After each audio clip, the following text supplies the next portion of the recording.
안녕하세요. 자, 제4강 실전 모의고사 들어가겠습니다. 246조 1번 보면요. 다음 시를 내재적 의미에 초점을 맞춰 감상한 것으로 알맞은 것. 자, 내재적 의미 밑줄 치고 우리가 문학을 감상하는 관점, 방법에는 내재적 의미를, 즉 내재적 관점에 의한 것과 외재적 관점에 의한 것이 있죠. 따라서 내재적으로 파악한다라는 얘기는 작품만 보는 거예요. 작품 외적인 요소는 고려하지 않고 오로지 작품에 사용된 언어와 구조만 살펴보는 것이고, 외재적으로 본다라는 건 뭐라고 그랬죠? 작가의 의도를 고려하고 독자의 반응을 고려하고 그 반영된 시대를 고려하는 것이다 라고 했습니다. 그러면 작품도 볼 게 없어. 그냥 곧바로 선택지 보고 판단하면 되지. 1번, 이 시가 일제강점기라는 당대의 현실을 반영하지 못한 점이 아쉽군요. 이는 시대를 고려하여 살핀 것이니까 외재적. 2번, 여성 화자가 이별을 극복해가는 과정을 친근한 언어로 표현하고 있다. 오로지 작품에 사용된 언어와 그 시적 화자를 즉 바탕으로 판단하고 있으니까 정답은 2번이죠. 3번, 쉽게 사랑하고 헤어지는 신세대들에게 진정한 사랑의 의미를 깨우쳐주는 시다. 독자의 반응, 예상되는 독자의 반응을 고려하여 봤고요. 4번, 여자의 마음을 이렇게 절묘하게 표현한 걸 보니 작가가 매우 섬세한 성격의 소유자라는 느낌이 듭니다. 즉 작가의 의도를 고려하여 파악했으니까 나머지는 모두 외재적이죠. 자, 이 시 너무나 유명한 김소월님의 진달래꽃 본문 잠깐 보죠. 나보이가 역겨워 가실 때는 하고 출발했는데 마지막 연에도 나보이가 역겨워 가실 때는 하고 썼죠. 우리 이런 구성을 뭐라고 합니까? 즉 첫 연과 마지막 연이 동일하면 수미 상관의 구성이다. 수미 상관의 구성이다 라고 하죠. 다음, 말없이 고이 보내드리오리다. 즉 이별의 상황에 처했을 때 화자는 말없이 보내주겠다. 그 이별을 담담하게 받아들이는 체념의 모습을 보입니다. 영변의 약산 진달래꽃. 이때 약산은 곧 그 당시 그 시대에 영변의 지역에 약산에 핀 진달래꽃이니까 그 김소월의 고향의 이름을 써놨고, 따라서 이럴 때 우리는 향토색이 반영되었다라고 평가하죠. 진달래꽃 아름따다 가실 길에 뿌리오리다. 즉 여기서 진달래꽃은 이별의 상황에 처했을 때 님께 드리는 즉 사랑이죠. 따라서 이 연에서 진달래꽃은 마지막까지 전하는 즉 화자의 사랑을. 다음, 가시는 걸음걸음 놓인 그 꽃을 사뿐히 들여밟고 가시오소서라고 했으니까 이는 곧 헌신해. 내가 뿌린 꽃을 당신은 가볍게 들여받고 가시옵소서라고 했으므로 헌신의 태도를 보이고 있습니다. 그리고 나보이가 역겨워 가실 때는 죽어도 아니 눈물 흘리오리다. 반어법을 쓰고 있죠. 죽어도 울지 않겠다. 사실 나보이가 역겨워가는 그런 이별의 상황인데 우리가 눈물이 안 날 수가 없죠. 그런데 죽어도 울지 않겠다라고 반어법을 썼고, 이렇게 슬퍼도 울지 않는다. 우리 이걸 뭐라고 그래요? 에이불비의 정신이라 하죠. 에이불비, 즉 괴로워도 슬퍼도 울지 않겠다. 에이불비의 태도를 보이고 있습니다. 자, 2번 보죠. 가로 안에 들어갈 한자 성어. 나는 우리나라의 청년 남녀가 김구 선생의 나의 소원의 일부인데 모두 과거에 좁다랗고 즉 조그맣고 좁다란 생각을 버리고, 자, 우리 이렇게 좁은 소견을 한자성어로 뭐라 해요? 좌정관천, 정저지화, 혹은 속담으로는 우물안 개구리라고 하죠. 자, 이런 좁다란 소견을 버리고 우리 민족의 큰 사명에 눈을 떠. 이때 눈을 뜬다는 것은 깨달아 이런 얘기죠. 눈을 떠 제 마음을 닫고 제 힘을 기르기로 낙을 삼기를 바란다. 젊은 사람들이 모두 이 정신을 가지고 이 방향으로 힘을 쓴다면 30년이 못하여 우리 민족은 이렇게 될 것을 확신한다. 즉 아주 몰라보게 성장할 것이라는 얘기고, 이를 괄목상대라라고 하죠. 그래서 괄목상대하게 될 것이다 라는 겁니다. 자, 정답은 1번이고요. 개과천선은 즉 잘못을 고쳐 바르게 간다라는 얘기고, 소탐 대신 작은 걸 얻고 큰 것을 잃는다. 자강불식, 쉬지 않고 쉬지 않고 힘쓰다라는 얘기죠. 자, 이제 3번부터 4번. 3번. 이 글의 집필 의도를 물었습니다. 본문을 보면요. 말이란 우호를 맺기도 하고 싸움을 일으키기도 합니다. 지금 화제는 우리가 사용하는 말이죠. 자제들과 말할 때는 효를 이야기하고 신하들과 말할 때는 충을 이야기해야 합니다. 만약 그 지위에 있지 않으면서 국정의 장점과 단점을 논하거나 그 책임을 지지 않으면서 조정의 잘잘못을 말하며 심한 자는 공론을 저버리고 자기는 당파를 위해 죽거나 눈을 부릅뜨고 논란을 하다가 끝내는 임금을 배반하는 죄에 빠지면서 자신이 세상의 화 때문에 죽는 걸 깨닫지 못하고 있습니다. 이것을 이른바 경계한다는 것입니다. 따라서 말은 경계를 하자, 말을 삼가자라는 얘기죠. 이제 만일 그 비웃음을 알아서 반성한다면 장차 조정의 명신이 될 것이며 그 경계함을 알아서 본받는다면 반드시 처세에 능통한 자가 될 것입니다. 나는 그 이야기를 이상하게 여겨 그 물건의 이름을 물었으나 주인은 입을 가리키며 말을 하지 않았다. 나는 그 의도를 알아차리고 물러나와 이것을 기록했다. 결국 이 글은 말을 삼가자는 얘기입니다.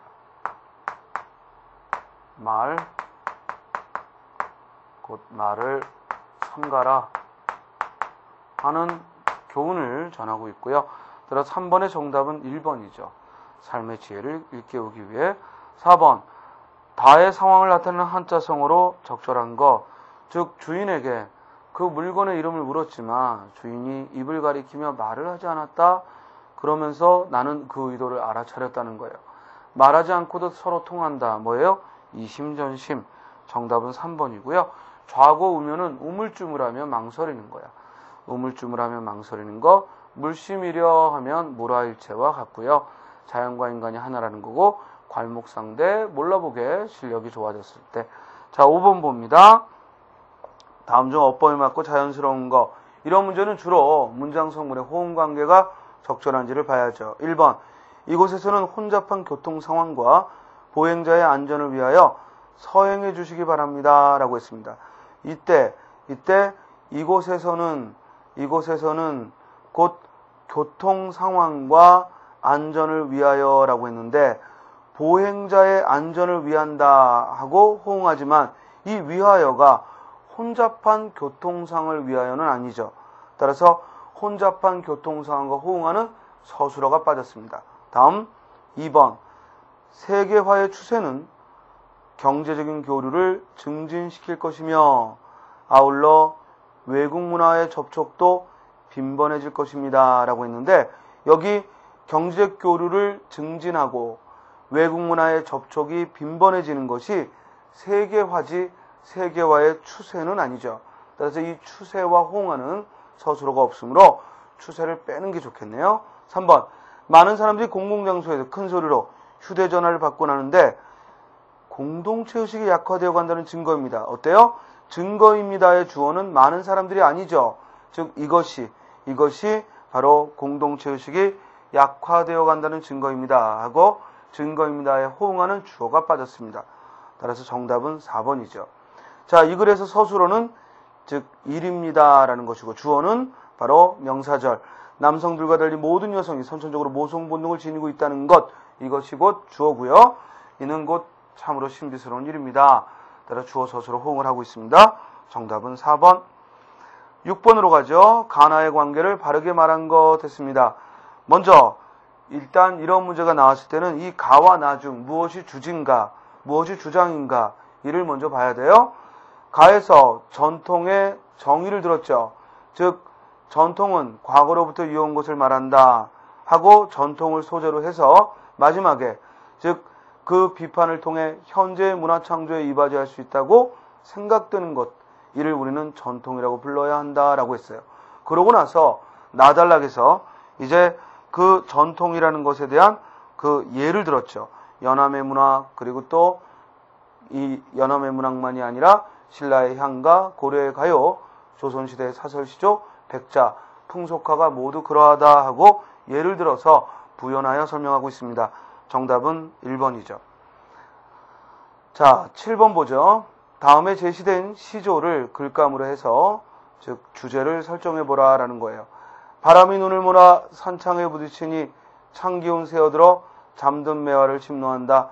아무리 어루려 한들 봄뜻이야 아슬 쏘냐. 즉 아무리 바람이 세차게 눈보라를 몰고 와도 매화가 피어나는 그 봄뜻을 빼앗을 수는 없다라는 것이니까 이는 곧 어떤 시련이 와도 이를 극복하겠다는 이런 의지를 즉 드러냈다라고 볼 수 있고요. 따라서 조그만 시련 앞에서도 좌절해버리는 그런 청소년들을 질타하는 내용으로 이 작품을 글감으로 쓸 수가 있겠네요. 정답은 3번.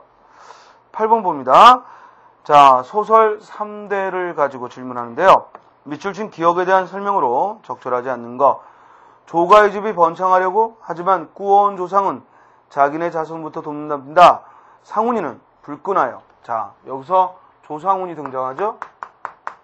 덕기의 아버지이면서 조유관의 아들이죠. 따라서 조상훈은 그 아버지 조유관이 하는 행동을 마땅치 않게 생각해서 즉 자꾸만 돈을 이 족보를 마련하고 또 조상을 이렇게 더 높이 만드는 작업에 돈을 쓰는 것, 치산 작업에 돈을 쓰는 것에 대해 즉 자신의 울분을 즉 불만을 토로를 했어요. 또 무슨 말을 이으려다가 마루 끝에서 영감님의 기침 소리가 나는 바람에 여기서 영감은 곧 누구예요? 바로 조상훈의 아버지인 즉 조덕기의 즉 할아버지인 조유관이죠. 즉 그 아버지 조유관이 등장을 하니까 즉 좌우 방안은 괴괴하여졌다. 자, 괴괴하다라는 말은 매우 고요해졌다라는 겁니다. 왜들 떠드니 화를 참는 못마땅한 강강한 목소리와 함께 이때 강강하다는 얘기는 까랑까랑한 그런 목소리와 함께 건넌방 문이 활짝 열렸다. 건넌방은요 안방의 맞은편에 있는 방을 가리켜요. 건넛방하고 시옷 받침을 붙이면 그건 어떤 방에 마주보는 방이고 그러니까 건넌방과 건넛방은 그 표기도 다르지만 뜻도 다르죠. 건넌방은 안방의 맞은편 방을 말하고요. 건넛방은 어떤 방의 맞은편 방을 말합니다. 방 안의 젊은 애들은 우중우중 일어서며 이때 우중우중 하면은 즉 아이들이 어정쩡하게 일어서는 그 태도를 의태어로 우중우중 일어서며 아랫목에 앉았던 상훈이는 윗목으로 내려섰다. 왜 윗목으로 가는데 내려섰다고 하냐면요. 온돌방에서는요. 그 온돌을 지필 때 이 아랫목, 온돌과 가까운 곳이 따뜻하고 위로 갈수록 차갑거든요. 그래서 어르신이 아랫목에 있는 것이고 그보다 연배가 어린 사람들은 윗목으로 가는 거예요. 그래서 윗목으로 내려섰다라고 표현했죠. 방 안에서는 더운 김이 서린 담배 연기가 뭉긋뭉긋 흘러나온다. 이게 굴뚝 속이지 젊은 것들이 무슨 담배를 이렇게 피우며 주책 없는 소리들만 시부렁대는 거냐. 자, 조유관의 그런 태도는 결국 이 자기 아들뿐만 아니라 젊은이들에 대해 못마땅해 하는 모습을 보였습니다. 자, 기억에 대한 설명으로 적절하지 않은 거 1번 상훈에게 비꼬듯 하는 말이다 라고 했습니다. 자, 주의할 건 상훈이 즉 비꼬듯 자기 아버지의 행태에 대해 비꼬듯 이야기를 한 거죠. 따라서 요거 상훈에게라고 하지 말고요. 상훈이로 바꾸시고요. 조유관에 대한 불만이 드러나 있는 거고 아버지와의 갈등을 알려주고요. 그러나 조유관이 듣기를 기대한 건 아니죠. 왜냐하면 즉 인기척이 나니까 곧 말을 멈춘 걸 보면 일부러 들으라고 얘기했던 건 아닙니다. 정답은 4번이죠. 자, 8번 문제는 결국 어떤 의도를 가진 거냐면 바로 상황을 이해하는가, 장면을 이해하는가 그런 의도 파악의 문제였습니다. 자, 9번 봅니다. 기억에 들어갈 말은 있는데 우리 사회 방언에는요. 뭐 은어, 속어, 비어, 약어 등이 있는데 즉 이 밑줄친 부분에 어떤 말이 들어갔으면 좋겠느냐라는 거죠. 컴퓨터 통신의 말은 어떤 동아리가 밑줄쳐 자기네끼리만 의사전달을 할 목적으로 뜻을 감추어 붙인 말. 즉 한마디로 뭐야? 비밀어야. 자기들끼리만 통하게끔 만든 비밀어. 이 비밀어를 뭐라 해요? 은어라고 하죠. 비밀어를 은어라고 합니다. 정답은 1번. 자, 여기 속어는요. 속어는 저속한 말, 비어는 깔보는 말이야. 그러니까 속어는 뭐 욕하는 거죠. 이 새끼, 저 새끼. 이게 속어고요. 비어는 뭐 눈을 눈깔이라고 한다거나 뭐 이마를 맞박이라고 한다거나 턱을 턱주가리 뭐 이렇게 표현하는 걸 비어라고 하죠. 약어는 이제 간략하게 쓰는 말. 예를 들어 명사인데 사전에 보면 명하고 써놓는 거 이런 걸 약어라고 합니다. 자, 정답은 1번. 자, 10번 봅니다. 이 독립신문 창간사의 일부를 들었습니다. 기역, 리을 중 의미가 다른 거. 우리 신문이 한문을 많이 쓰고 다만 국문으로 쓰는 것은, 즉 독립신문은 처음으로 한글 전용으로 표기를 했는데요. 여기서 말하는 국문은 즉 우리 한글을 말하죠. 상하 귀천이 다 보게 함이라. 즉 독립신문을 국문으로 쓴 이유를 밝히고 있습니다. 또 국문을 이렇게 귀절을 떼어 쓴즉, 즉 곧 구절, 어절이죠. 즉 어절을 띄어 썼다. 우리 독립신문이 우리 문헌에서 제일 먼저 띄어쓰기를 실천했죠. 우리 독립신문 이전에는 띄어쓰기를 안 했어. 왜냐면 새로 쓰기를 했기 때문에 띄어쓰기가 의미가 없죠. 따라서 독립신문은 가로쓰기를 했고, 그리고 처음으로 가로쓰기를 했고 띄어쓰기를 했어요. 그래서 여기 구절을 띄어 썼다라는 얘기는 결국 띄어쓰기를 한 것은 이 말이죠. 아무라도 이 신문 보기가 쉽고 신문 속에 있는 말을 자세히 알아보게 함이라. 자, 여기까지는 독립신문이 한글로 표기한 이유, 그리고 띄어쓰기를 한 이유를 적었죠. 즉 누구라도 알아보기 쉽도록 하기 위함이다라는 겁니다. 각국에서는, 각 나라에서는 사람들이 남녀무론하고 본국의 국문을 먼저 배워. 이때 국문은 그 나라 언어, 자국어죠. 자국어. 즉 자국어를 먼저 배워서 능통한 후에야 외국글을 배우는 법인데, 즉 다른 나라 사람들을 보면 자기 나라 말을, 자기 나라 글을 먼저 배우고 그리고 외국글을 배우는데, 조선에서는 조선 국문은 아니 배우더라도 이때 조선 국문도 뭘 가리켜요? 한글을 가리키죠. 한글은 아니 배우면서도 한문만 공부하는 까닭에 국문을 잘 아는 사람이 드물다. 즉 우리 한글을 잘 아는 사람이 드물다. 따라서 니은, 기역, 디귿, 리을은 모두 한글을 가리킨다면 니은은 자국어를 의미하니까 정답은 2번. 11번 보겠습니다. 기억의 지능을 지닌 말은 했습니다. 우리는 언어의 친교적 기능을 이미 알고 있다. 그러면 아래의 선택지 중에서 친교적 기능을 묻는 거죠. 1번. 영화를 보고 나와서 친구에게 영화 속 주인공의 죽음이 너무 슬퍼. 뭐예요? 표현적 기능. 등교하는 학생이 이웃집 아저씨에게 안녕하세요. 인사말을 주고받았네요. 친교적 기능이네요. 정답은 2번. 엄마가 아들에게 철수야 밥 먹어라. 가마적 기능이죠. 명령하고 있으니까. 학원에서 인터넷은 흔히 정보의 바다라고 합니다 하면서 인터넷을 이용하자 이런 얘기니까 이는 표현적 기능이거나 혹은 뭐예요? 가마적 기능일 수 있죠. 가마적 기능으로서 간접적 화법일 수가 있습니다. 다음 12번 보겠습니다. 가로 안에 들어갈 받침이 바르게 묶인 거 됐는데, 즉 감기가 걸렸을 때 상황을 생각해 보면 금세 알 수 있는 일이지만 밑줄 쳐 코가 막히게 되면 이런 받침이 붙은 말은 발음하기 힘들다는 거야. 우리 이런 걸 뭐라 하지? 비음이라고 하죠. 즉 코를 울려내는 소리 비음. 세 개 뭐 있어요? 미음, 니은, 이음. 정답 몇 번? 3번. 반면에 리을은 뭐라고 해요? 혀를 굴려내는 소리 유음이라고 하고, 이 비음과 유음을 합쳐 뭐라고 합니까? 울림 소리라고 합니다. 다음 13번을 보겠습니다. 기억과 같은 사고방식을, 즉 기억과 같은 방식으로 사고를 전개시킨 거 됐습니다. 본문을 보면요. 곳곳에서 흩어진 관련 정보들을 모아 라고 했으니까 여기저기 흩어져 있는 정보를 모아서 전체적인 상황을 파악하는 것, 이걸 얘기하는 거죠. 그러면 1, 2, 3, 4에서 결국 귀납적, 즉 그러니까 여러 가지 흩어진 정보들을 모아서 즉 상황 파악을 하는 것을 말하고요. 이런 방법으로 사고를 전개시킨 걸 물어봤죠. 1번, 지구에는 공기, 물, 육지, 햇빛이 있고 생물이 살고 있다. 화성에도 공기, 물, 육지, 햇빛이 있다. 따라서 화성에도 생물이 살고 있을 것이다. 이를 뭐라고 합니까? 바로 유비추론, 유추라고 하죠. 유비추론, 유추의 방법을 얘기했고요. 2번 개의 죽음은 처참하고 이의 죽음은 그렇지 않다고 생각할 수 있다. 그러니까 개는 큰 것의 죽음을, 그리고 이는 작은 것의 죽음을.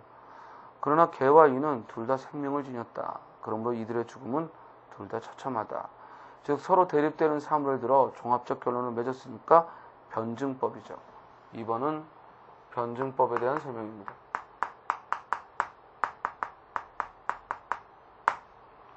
다음, 언어는 그 사회성을 반영한다. 그런데 오늘날 우리가 사용하는 언어에는 거친 표현이 늘어가고 있다. 결국 현재 우리 사회가 거칠어져 가고 있음을 말한다. 따라서 언어는 그 사회성을 반영한다는 전제를 두고 우리 사회가 거칠어져 가고 있다라고 했으니까 일반론을 전제로 해서 구체적인 방법을 주장을 폈으니까 연역법이죠. 그런데 4번 고대사회 성립계 지배자들이 무격의 관능을 지닌 존재였음은 이 시기에 지배층의 무덤에서 청동거울, 청동방울과 같은 주술 종교적 도구가 발견되고 있는 점을 보아도 알 수 있다. 자, 4번에서 주장은 고대사회 성립기의 지배자들은 무격의 권능을 가졌다라는 것이고 그 증거로서 여기저기에 흩어져 있는 그런 청동거울, 청동방울들을 보고 판단한 거죠. 이렇게 구체적 사례를 두고 판단하는 걸 뭐라고 해요? 귀납적 추론. 그렇다면 13번에서 이야기한 곳곳에 관련된 흩어진 정보들을 모아서 일반론을 편다는 것도 귀납적 추론이니까 정답 몇 번? 4번이 되겠습니다.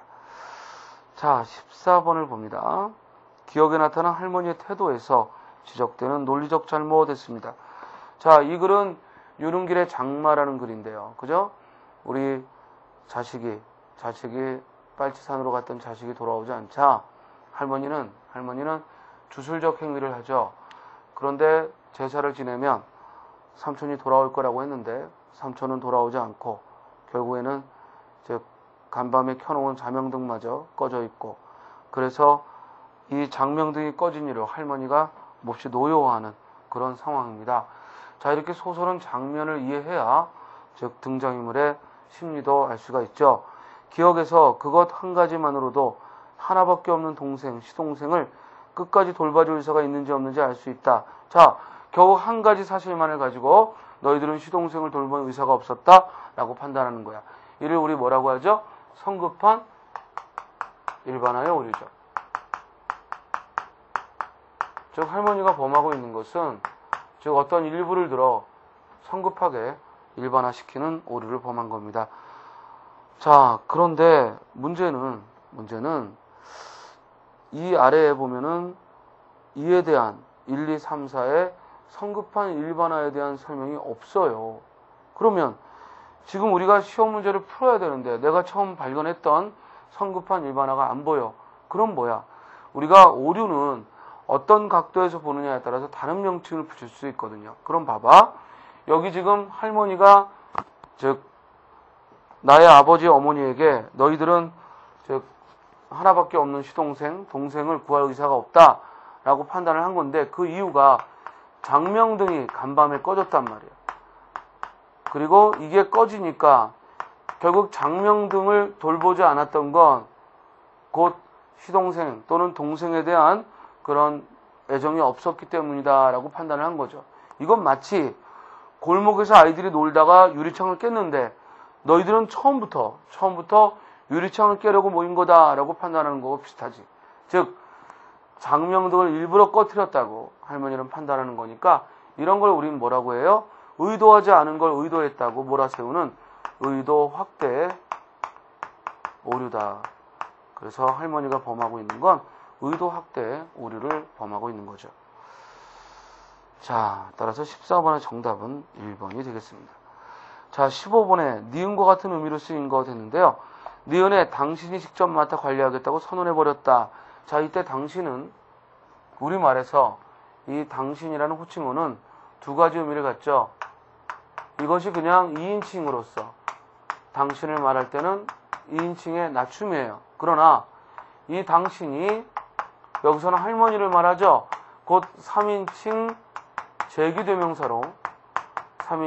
제기대명사로 쓰였을 때는 그럴 때는 이 극존칭, 높임의 의미를 갖습니다.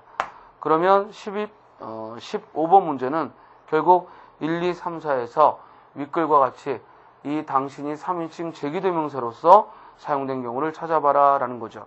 1번 당신이 뭔데 내게 명령하는 거예요. 2인칭 이 약은 당신의 건강을 지켜줄 겁니다. 이때 당신은 불특정 다수인 상대를 말해서 하는 거고, 여보 올해는 당신의 건강을 위해 담배 좀 그만 피우세요. 역시 2인칭. 그러나 아버지께서는 모든 일을 당신의 손으로 하셔야만 안심하신다. 이때는 3인칭 제기대명사고 정답은 4번이 되겠습니다. 자, 16번, 17번은 이육사의 시 두 편을 들었죠. 즉 가는 광야고요. 나는 절정이죠. 가에 대한 설명으로 바르지 못한 거 됐습니다. 상징성이 드러난 표현을 많이 사용했고, 그리고 장엄하고 웅장하게 형상화했다. 그렇죠. 보면은 광야라는 것 자체가 상징적인 그런 장소고, 여기서는 하늘이 처음 열린다. 천지가 개벽하고, 즉 다구는 소리가 들렸으랴. 아직 문명도 시작되기 전이었다는 얘기고요. 모든 산맥들이 바다를 연모에 휘달릴 때, 즉 화류법을 썼고, 차마 이곳을 범하지 못하였으리라 광야의 신성함을 말하고 있어요. 끊임없는 광음과 부지런한 계절은 세월을 말하고요. 세월이 이렇게 흘러 큰 강물이 비로소 길을 열었다라는 얘기는 드디어 역사가 시작되었다라는 얘기죠. 여기까지는 과거 시제를 썼고요. 지금 눈 내리고 매화 향기 홀로 하득하니 이때 눈은 일제 강점기의 그런 혹독함을, 그 안에서도 매화 향기 곧 독립에 대한 의지가 피어난다는 얘기고, 따라서 내가 여기 가난한 노래의 시를 뿌리겠다는 얘기는 비록 험난하지만 독립에 대한 의지를 드러내겠다라는 거고, 여기까지는 현재죠. 그리고 마지막 5연에서는 다시 청고 뒤에 오랜 후에, 즉 이때 오랜 후라는 거는 물리적으로 오랜 시간이라는 얘기가 아니라 바로 독립이 오는 그때에는 백마 타고 오는 초인이 있어. 즉 독립을 가져올 후손, 그 백마 타고 오는 초인이 있어 이 광야에서 목 놓아 부르게 하리라 라고 해서 그런 독립에 대한 강한 의지와 신념을 드러냈습니다. 따라서 상징성이 드러난 표현을 썼고, 2번 라, 랴 등의 연을 끝내 음악적 리듬을 줬죠. 우리가 음악적 리듬은 반복되고 있는지를 보시면 돼요. 3번 광야의 탄생 장면을 하늘이 처음 열린다라고 형성하여 드러냈고, 그 다음 전통적인 소재인 매화에 새로운 의미를 부여했다? 아니죠. 우리 매화는 항상 눈과 함께 올 때는 눈은 부정적 의미지, 매화는 의지와 지조를 나타내는 긍정적 이미지. 그런데 이 시에서도 역시 매화는 그와 같은 긍정적 이미지로 쓰였기 때문에 원형적 심상을, 즉 전부터 내려오던 원형 심상을 드러냈다라고 해야지 결코 참신하다고 평가할 수는 없습니다. 정답은 4번, 17번. 나에서 기억의 함축적 의미와 대응하는 시어가 아닌 거. 자, 기억의 눈과 즉 서로 대응되는 시어다라고 했는데, 이때 눈은 부정적 의미고, 그럼 나의 절정에서 부정적 의미로 사용된 매운 계절, 그리고 고원, 그리고 겨울. 그러나 강철은 그런 부정적 이미지가 아니라 강철로 된 무지개다라고 해서 희망의 단단함, 이렇게 혹독한 시련이 있어도 단단한 희망을 가지고 있다는 거죠. 자, 나를 잠깐 보면요. 매운 계절에 채찍에 갈려 마침내 북방으로 휩쓸려 오다. 자, 수평적 극한 상황을 하늘도 그만 지청 끝난 고원, 서리빨 칼날진 그 위에서다. 즉 수직적 그런 극한 상황을 어디다 무릎을 꿇어야 하나 한 발 제겨 디딜 곳조차 없다. 바로 이 한계 상황이 절정에 이른 것을 드러냈고, 바로 이런 순간에 이러매 눈 감아 생각해 볼 밖에 겨울은 바로 그 혹독한 극한 상황, 일제강점기의 그 상황을 겨울이라고 했고요. 그럼에도 불구하고 겨울은 강철로 된 무지개다라는 역설법을 써서, 자, 겨울은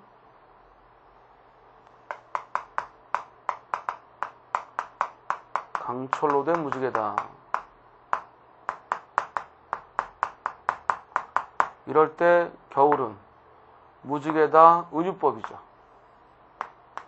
그리고 무지개는 무지개인데 강철로 되었다 역설법이죠.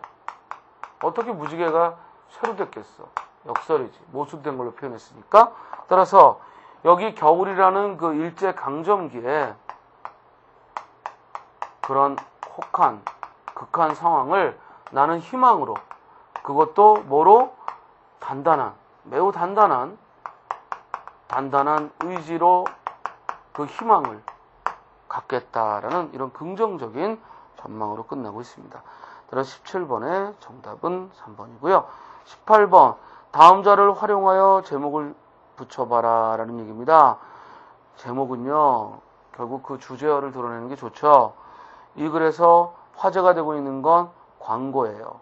즉 광고가 소비자의 욕구를 충동하고 광고로 인한 소비는 과잉 소비를 낳고 그래서 하이데거는 현대인을 가리켜 주체성 없는 일상이라 했어요. 따라서 소비자가 지녀야 할 바람직한 소비 태도는 그런 광고에 휘둘리는 게 아니라 필요와 주체적 판단에 의해 상품을 구입하는 것이라 했어요. 결국 이 글에서 말하고 싶은 건 소비자가 지녀야 될 주체적 소비 태도, 즉 소비자의 바람직한 소비 태도가 중심이죠. 그렇다면 제목을 뭐로 하는 게 좋아? 올바른 소비생활. 정답은 2번, 19번. 기억 디귿에 대한 시적 과제의 태도를 순서대로 말하라. 우리 앞선 모의고사에서 해석했죠? 즉 용비어천가 2장입니다. 셈이 깊은 물은, 이때 물은 셈이 깊다, 유서 깊다라는 얘기고 이는 송축의 태도죠. 가말에 아니기 실세, 가뭄에도 그치지 않는다. 이때 가뭄은 극복의 대상이고요. 따라서 내를 이루어 바다로 간다라는 얘기는 그렇게 조선왕조가 바다로 힘차게 나아가는 무궁한 발전을 기원하는 거죠. 따라서 19번의 정답은 1번입니다. 자, 20번 보죠. 간결한 문장이 되도록 바꿨는데요. 그 쓰는 과정에서 의미가 달라진 것을 물었습니다. 1번, 나는 춘천에서 태어났으며 춘천은 호반의 도시로 유명하다. 그럼 뭐라고 하면 돼? 나는 호반의 도시로 유명한 춘천에서 태어났다. 즉 호반의 도시로 유명한 밑줄 치고 관용절로 안긴 문장을 만들었죠. 잘했고요. 2번, 역사와 현실을 바라보는 필자의 견해와 나의 견해는 크게 다르지 않다. 그렇다면 나와 필자는 역사관과 현실관이 같다. 또는 나는 필자의 역사관과 현실관에 동의한다. 잘했죠? 3번, 나의 인생관에 영향을 준 특별한 인물이 있는가 하고 생각해보면 어떤 인물도 나의 인생관에 영향을 주지 않았다. 그러면 결국 나의 인생관에 영향을 끼친 인물은 특별히 없다. 그죠? 맞고요. 그러나 모국어를 사랑하지 않는 사람은 국민된 도리를 다한다고 할 수가 없다. 당신이 한국인이라면 국어를 아름답게 가꾸기 위해 노력해야 할 의무가 있다라고 했는데 한국인은 모두 국민된 도리를 다하며 국어를 사랑한다? 아니죠. 즉 모국어를 사랑하지 않으면 국민이라고 할 수 없습니까? 뭐라고 해야 돼? 바람직한 국민이라면 모국어를 사랑하고 즉 국어를 아름답게 가꾸기 위해 노력해야 한다. 이렇게 써야겠죠. 그래서 정답은 4번입니다. 자, 사회 실전 모의고사를 지금 풀어봤는데요. 자, 조금 여러분들이 이제 점수들도 한 해 지날수록 조금 더 점수가 상승해야 되는데, 그죠? 그러면서 좀 용기를 갖고요. 그리고 혹시 잘못 풀었거나 했던 부분은 다시 한번 반복해서 수업 내용을 듣고, 그리고 또 기본서도 훑어보고, 또 국어서적도 찾고 이러면서 점검을 하시기 바랍니다. 자, 그럼 잠시 쉬었다가요. 5회를 또 풀어보도록 하겠습니다. 꼭 미리 15분간 풀어보시고요. 예, 수고하셨습니다.